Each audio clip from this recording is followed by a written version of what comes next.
programang ito ay rated SPG. Striktong patnubay at gabay ng magulang ang kailangan. Maaaring may masiselang tema, lengguwahe, karahasan, sexual, horror o droga na hindi angkop sa... Get your things together, magpapaksyon tayo. Kinakabahan ako sa lolo mo. Baka magsumbong. Narito na nga ang ating pakaabangan bukas Biyernes sa Abot Kamay na Pangarap. Nagulat nga ang lahat dito sa sinabi ng attorney ni Don Pepe na kung bakit pinatanggal itong si Zoe sa last of will of testament ng araw na yon bago makidnap itong si Don Pepe. At dito nga nakapagtataka sabi ni Giselle at RJ na kung biglaan daw na inalis itong si Zoe.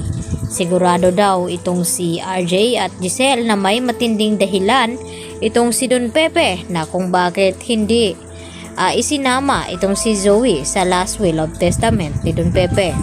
At dito naman na sinabi ni Giselle kay Moira na mapapatunayan na nga nila kapag nagising itong si Don Pepe at magsasalita na kung bakit tinanggal niya itong si Zoe sa kanyang pamana. At ang nakakatanggap nga dito sa last will of testament ay walang iba kundi itong si Giselle at Justin. At hindi pa nga sigurado itong si Zoe kung mamamanahan ba ito dahil hindi pa nga napepirmahan ni Don Pepe ang nasabing mana na ibibigay nga dito kay Zoe. At dahil sa takot nga ni Moira, pagkatapos nga nilang malaman tungkol dito sa mga ari-arian ni Don Pepe ay agad niyang tinawagan itong si Zoe at pinapaayos ang kanilang gamit nang sa ganoon magbabakasyon daw muna sila dahil natakot na daw itong si Moira baka magising itong si Don Pepe at magsumbong na may kinalaman nga itong si Zoe at Moira sa nangyaring aksidente o kidnapping dito kay Don Pepe. At ito naman ang pinapakiusap ni Giselle kay Eric na sana pagbigyan daw siya na makasama ang kanyang anak kahit isang araw lamang.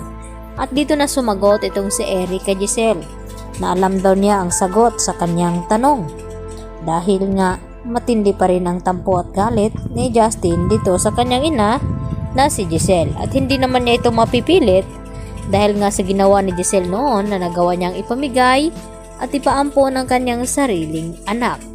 At dito naman na sinabi ni RJ na hintayin na lamang ni Giselle na humupa itong galit at tampo ni Justin at makakasama niya rin ito dahil hindi magtagal ay ito namang si Justin ang mamumuno dito sa Apex Hospital at magiging co-owner dahil yun ang pagkasunduan ni Giselle at RJ.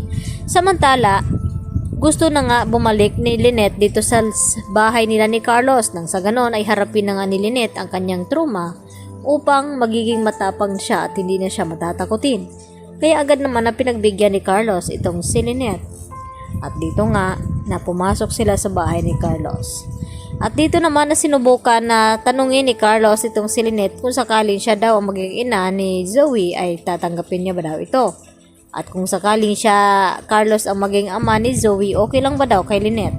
At hindi nga nagiging maganda ang sagot ni Lynette dahil sigurado magkakaproblema daw sila ni Carlos dahil kung bakit inilihim ng matagal ni Carlos at hindi sinabi ang totoo. Pero nakahanap naman agad ng alibay itong si Carlos na baka sakali lang naman, yun nga ang sabi niya.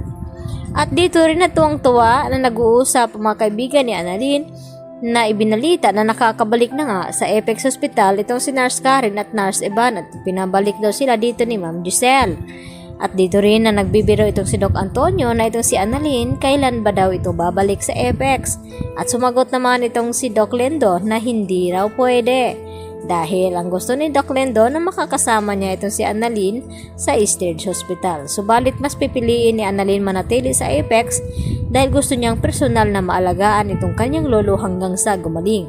Dahil gusto rin malaman ni Annalyn kung ano ba talaga nangyari dito kay Don Pepe at kung bakit inalis niya sa mana itong si Zoe Tanyag. Yan ang ating pakatutukan bukas mga kapuso. Dito lamang yan sa Abot Kamay na Pangarap.